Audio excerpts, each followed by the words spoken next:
welcome to this episode of Wild Weather Wonders, where each episode we take questions sent in from viewers like you and we answer them. And since the tropics are starting to kind of heat up out there, I figured this would be a good time to answer a question I get pretty often. And that question is, how to be prepared if a tropical system is coming our way?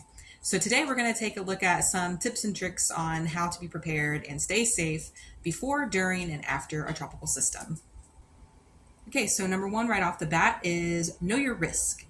Is your house more at risk for water damage, wind damage, or both? If you're near a body of water, your risk could be storm surge. Or if you're inland, it could be river flooding or overland flooding. If you live in low-lying areas, you could also get flooding from the rainfall as well. So it doesn't just have to be people that live on the coast that are at risk for water damage. It can also be people that live inland. So it's good to know your area, and it's good to know if you live in an evacuation zone. And if you're not sure if you live in an evacuation zone, I'm going to show you how you can figure that out using the computer. Okay, so to find out if you are in an evacuation zone, the first thing you want to do is go to Google and Google your county and evacuation zones at the end. So for an example, I'm going to look up our office to see if we're in an evacuation zone. And these are the same kind of steps that you would take to find out if you're in an evacuation zone. So our office is in Hillsborough County. So I put Hillsborough County evacuation zones.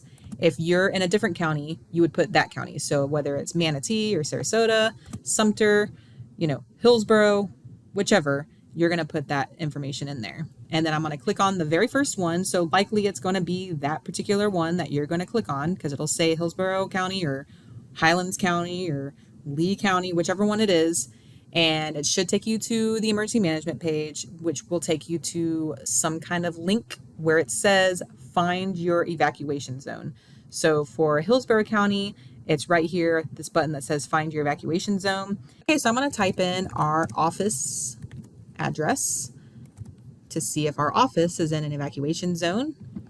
And it's going to pull up right there is where our office is. And if I zoom out just a little bit, because you'll notice there's no colors, and no color means that I'm not in an evacuation zone when I'm at the office. But if you zoom out a little bit, you can kind of see just down the road, there is an evacuation zone. In this case, the green is zone D, and the yellow is zone C, and the orange would be zone B. So not that far from the office, you start to get into those higher zones, which would be evacuated if that time comes. And that's all you need to do is type in your address, and it'll take you right to where you live and show you if you are in an evacuation zone. So if you hear about evacuation zones A and B, for example, being evacuated and you're in zone A, you definitely need to evacuate. It's always better to run from the water, hide from the wind. Right, if it turns out you're not in an evacuation zone, that means you're probably pretty safe from something like storm surge or river flooding. So then you would want to focus on the next hazard, which would be wind. So how do you prepare your house for wind? Well, the first thing you're going to want to do is anything that is loose, especially out on your patio. So like I'm sitting out on a patio right now. There's lots of loose furniture out and about. That's kind of stuff you want to put in a secure location, probably in a garage if you have one, or a shed, inside the house if you have nowhere else to put it, because that could just become flying objects. Also, you want to go through your yard, see if there's any loose branches laying on the ground already pre-storm. Go ahead and pick those up because you don't want any more flying objects. Okay, so for number 2, it's to make sure that your hurricane preparedness kit is nice and stocked, because hopefully you've already put that together before the season has started. But just in case you need to add a couple of other things to it, canned goods are a good option. Bottled water, having a nice filled propane tank in case you have to grill because you've lost your power for your stove. All of that is good stuff to have. Also, it's good to have like a first aid kit ready to go. Don't forget your pets. Make sure you have a lot of cat food and dog food. And if you have children and they are, little, make sure you have diapers and formula and all that stuff just stocked up and ready to go. Another tip, if you do have an imminent tropical system that is approaching your area, and let's say bottled water is hard to find, filling up just these kind of containers like this with water is still water. So those work as well. So anything that you can fill with water, fill those things with water. It's also good to fill up your bathtub with water in case you aren't able to flush your toilet. You can use that to flush your toilet.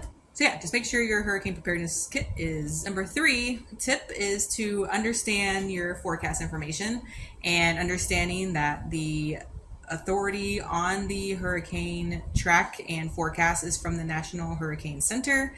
And of course, that gets trickled down to the National Weather Service offices like this one. So those are going to be who you want to go to first, of course, with the most up-to-date information. So make sure that you are following us on Twitter and Facebook, and of course our webpage, weather.gov/Tampa. The other important thing to understand when you're talking about understanding a forecast is making sure that you aren't just focused on the cone per se or the center of the cone. The cone really just represents where the center of the storm might go, and you can have impacts well outside of that cone.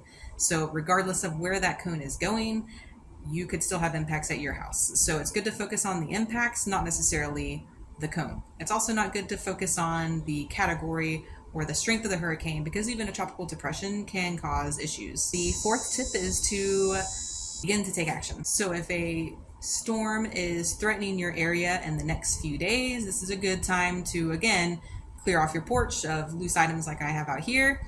It's also a good time to maybe start boarding up your windows if you're going to want to do that. If you're looking into shelters, it's a good time to lock in which shelter you're going to go to. So start researching which ones take pets or which ones are handicap accessible. All that kind of information is good to know. It's also a good time to help neighbors, especially if you live near elderly people and they might need help putting up those shutters or those boards on their windows, making sure that all their outside stuff is put somewhere safe, because in the end, even if it's in your neighbor's yard, it could come flying into your yard. So make sure everybody is helping everybody to secure all the items, all the loose items that are out there. Of course, if you're in an evacuation zone and you've been asked to evacuate. All right, so during the storm, you're going to want to stay protected. So if you have chosen to stay in your house because you were not in an evacuation zone, you're going to want to find the safest place in your house. So if you have a room in your house with not very many windows, usually that's like a closet or even a bathroom sometimes, somewhere safe to go if you're feeling like things are getting a little scary. You'll want to have that already kind of planned out for during the storm. It's also important to make sure that you have ways to get weather alerts, especially if you lose power. So like a weather radio that runs on battery or sometimes solar power, depending on what kind of weather radio you have.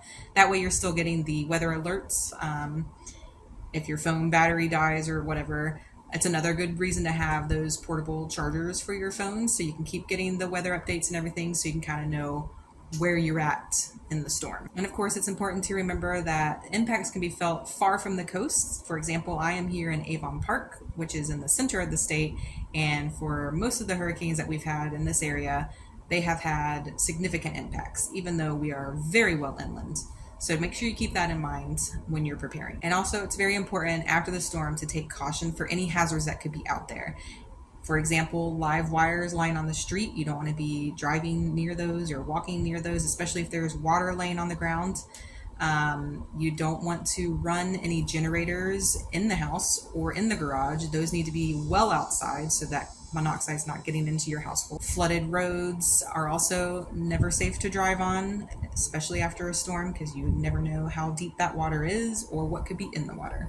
Okay, well, I hope that answered your question on how to be better prepared for a hurricane system if one does threaten the area, which hopefully we can go the rest of the hurricane season and not have any storms anywhere near us. All right, and I hope you guys have a great day. If you want to catch up on the rest of the videos, please go back and check out our channel. And of course, make sure you subscribe down below to catch the next episode. Hey, Cooper, what do you call a dog out in the cold? A chilly dog?